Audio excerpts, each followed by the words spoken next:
Le personnel du ministère de la fonction publique et de la réforme administrative en symbiose magnifie le travail à l'occasion de la 138e édition de la Journée internationale du travail. Ce 1er mai 2024, l'esplanade du ministère cède carte aux festivités qui rassemblent un parterre d'employés comme de tradition. Les petits plats sont mis dans les grands. Pour cette 138e édition, le secrétaire général Anatole Maïna préside les festivités placées sous le thème « Dialogue social constructif, facteur de promotion du travail décent et du progrès social ». Le travail est au centre des négociations collectives et de la discussion dans les organisations afin d'améliorer sa qualité de vie.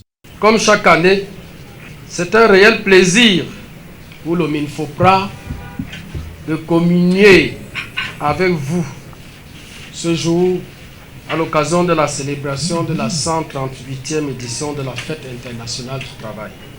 Le ministre de la fonction publique et de la réforme administrative vous exprimera son appréciation de votre participation à cette fête à l'occasion d'une réunion d'évaluation qu'il présidera personnellement. Le délégué du personnel saisit l'opportunité pour présenter les prouesses réalisées par le MINFOPRA et poser des doléances.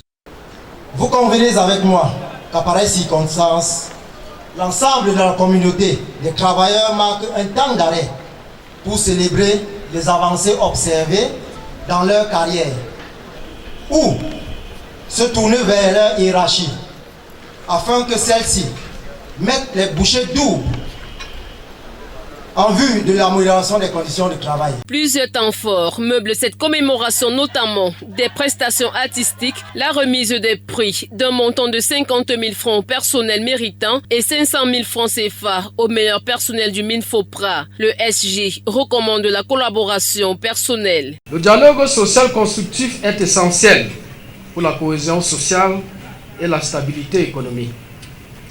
Par la promotion des relations harmonieuses entre l'employeur et les travailleurs, il favorise l'émergence d'un environnement de travail stable et performant grâce aux accords mutuellement acceptables qui profitent à toutes les parties concernées. Au nom du chef de département, le SG s'engage à améliorer les conditions de travail du personnel et salue son dévouement au service de l'État.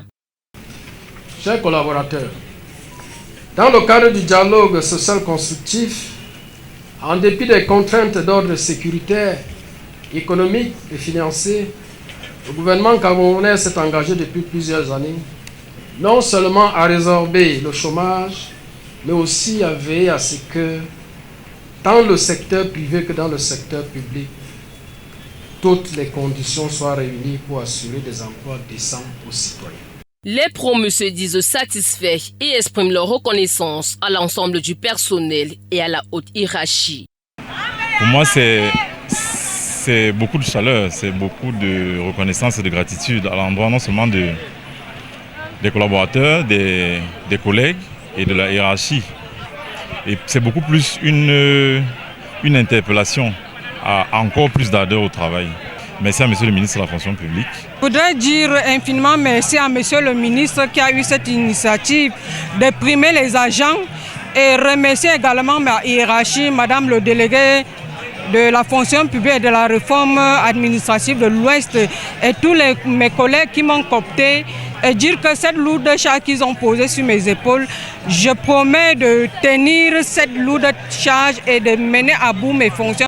Nous félicitons déjà notre chef de département, son Excellence Joseph Lé, qui a bien voulu que les délégations régionales soient représentées à cette célébration dans les services centraux. Nous sommes satisfaits du fait que les collègues ont porté leur attention sur le travail que nous abattons au quotidien. La cérémonie s'achève par la photo de famille ainsi que la visite des stands d'exposition gastronomique.